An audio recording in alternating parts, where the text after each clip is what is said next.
Hey Ron, Paul Daniels here, and well, we're going outside for a change. It's a mid-winter's sort of day. It's pretty damn hot and clear, but yeah, that's Australia for you.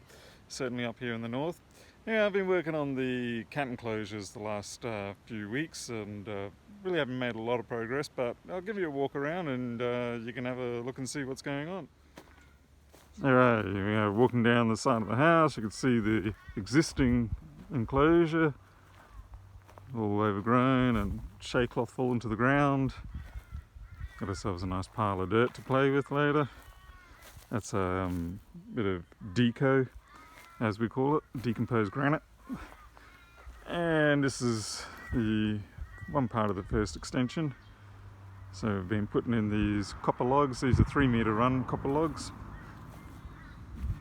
And we've got over here, this is the kit, so to speak, that I've made up for another kind of a patio aviary type private enclosure, and that one's going to be for micro. It's going to sit attached to the side of the house, and it will give him some much needed security and privacy, given that he's got such anxiety issues. Now this piece of land, it goes on quite a distance, about another 10 metres past that tall tree, but for this phase one, we're actually cutting it a little short. We're going to go to this pink one here, and then we cut in. We head off to the next property line. This is someone else's yard. And you can see I've already strung up the mesh. That goes for 30 metres down there, 100 foot for you foreigners. What we're going to do is up here, we're going to bend it inwards at around about the top of the post, and that's gives us about a 600 mil or 500 mil fold over, and that's what stops the cats being able to climb out. So now phase two will take us through this beautiful shady area. We've got a tree that just sprung up on its own.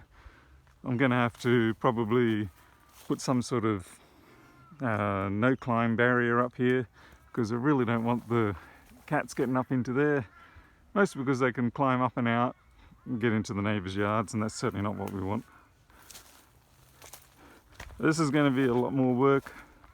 Hopefully I can get it done before winter is done, because by the time summer rolls around, it's just too damn hot to come out here and do any real work. I have done these enclosures in summer, and it's far from pleasant. You can do it if an emergency, if you get up at 5 in the morning, but yeah, it's not something you want to do. So this little spot of land that finishes up in an apex there, I might turn this into a bit of a poultry area or something like that for chooks or quails. We'll worry about that later. And we've got a couple of olive trees, kangaroo pellets. We get kangaroos coming through here all the time. Nice fresh green grass for them, that's what they want. Another olive tree. These are two different olives, so I think this is a Kalmata, and I'm not sure what this one is. They grow well, but the downside is to get them to fruit, you need a pretty brutal winter. You need about 2 weeks continuous cold, wet weather, and we get that about maybe once every 20 years. We got mulberry trees. These things grow rather prolifically, but they're a bit straggly. You've got to constantly trim them back. I'll probably be knocking this one down though. Anyway, so that's a bit of what I've got left to do, and I've got to definitely finish up this phase one enclosure within the next day or two, otherwise I'm going to be in big trouble. So that's where it's at, and that's why I haven't really been doing much, because I've got all this other work to do.